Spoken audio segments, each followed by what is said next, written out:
मित्रों, हिंदू धर्म में समय की बहुत ही व्यापक धारणा है। क्षण के हजारवें हिस्से से भी कम से शुरू होने वाली कालगणना ब्रह्मा जी के 100 वर्ष पर भी समाप्त नहीं होती। हमारे सनातन धर्म के अनुसार समय सीधा ही चलता है। सीधे चलने वाले समय में जीवन और घटनाओं का चक्र चलता रहता है। समय के साथ साथ घटनाओं में दोहराव होता है, फिर भी घटनाएं नहीं होती हैं। दिन, पक्ष, मास, अयन, युग और कल्प, इनके बारे में विस्तार से हमारे पुराणों में लिखा हुआ है। तो आइए जानते हैं कि वर्तमान में कौन से नंबर का कलयुग चल रहा है। नमस्कार मित्रों, स्वागत करता हूं आपका अपने YouTube चैनल हिंदी संस्करण पर। मित्रों, वीडियो में आगे बढ़ने से पहले हमारे चैनल को सब्सक्राइब कर ले और बेल आइकन जरूर दबाएं। मित्रों, विज्ञान के अनुसार धरती पर जीवन की उत्पत्ति 60 करोड़ वर्ष पूर्व हुई थी एवं महाद्वीपों को सरकना 20 करोड़ वर्ष पूर्व आरंभ हुआ था, जिससे 5 महाद्वीपों की उत्पत्ति हुई। मित्रों, विज्ञान कहता है कि मानव प्रकार 2.6 करोड़ वर्ष पूर्व ही अस्तित्व में आया। बात करें आधुनिक मानव की, तो वह लगभग 2 लाख वर्ष पूर्व ही अस्तित्व में आया और मानव द्वारा की गई अभूतपूर्व प्रगति सिर्फ 200 से 400 पीढ़ियों के दौरान ही हुई है। मित्रों, हिंदू धर्म में धरती के इतिहास की गाथा 5 कल्पों में बताई गई है। ये 5 कल्प हैं महत, हिरण्य, ब्रह्म, पद्म और वराह। और वर्तमान में 4 कल्प बीत चुके हैं और यह वराह कल्प चल रहा है।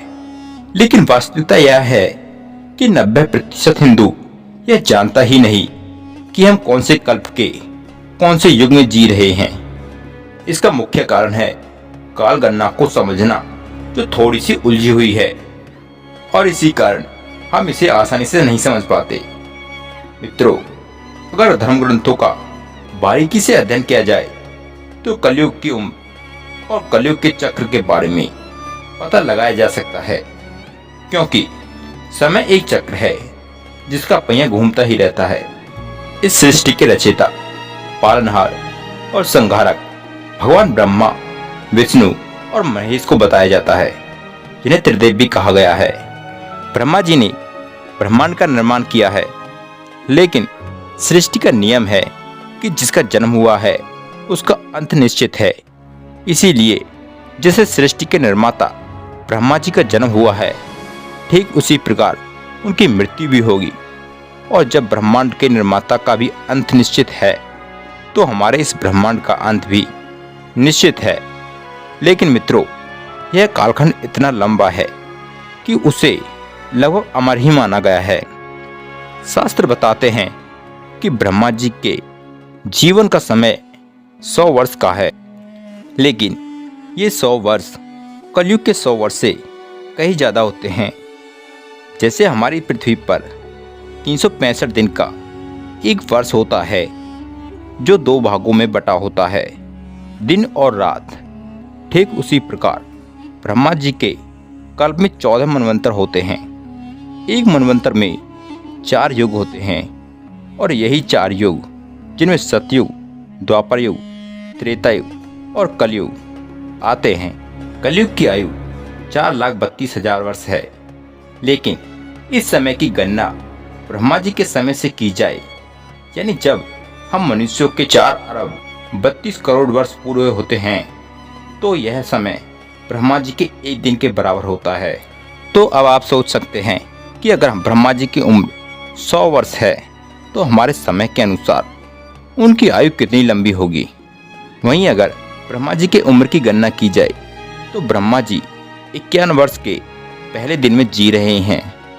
इसके पहले कल्प के 7वें मनवंतर का समय चल रहा है और यह 28वां महायुग है, यानी कि आज से पहले 2,52,477 कलयुग बीत चुके हैं और हम 2,52,448वें कलयुग में जीवित हैं। अब आप सोच सकते हैं कि पहले कितने कलयुग बीत चुके हैं। मित्रों, अब आप जान चुके होंगे कि हमारा कलयुग इकलौता कलयुग नहीं है। इससे पहले न जाने कितने कलयुग आए और कितने कलयुग बीत गए। आज के वीडियो में बस इतना ही। आपको हमारा वीडियो कैसा लगा कमेंट करके जरूर बताएं और युगों के इस रहस्य के बारे में आपका क्या मानना है हमें जरूर बताएं। साथ ही चैनल पर नए हैं तो चैनल को सब्सक्राइब कर लें। धन्यवाद।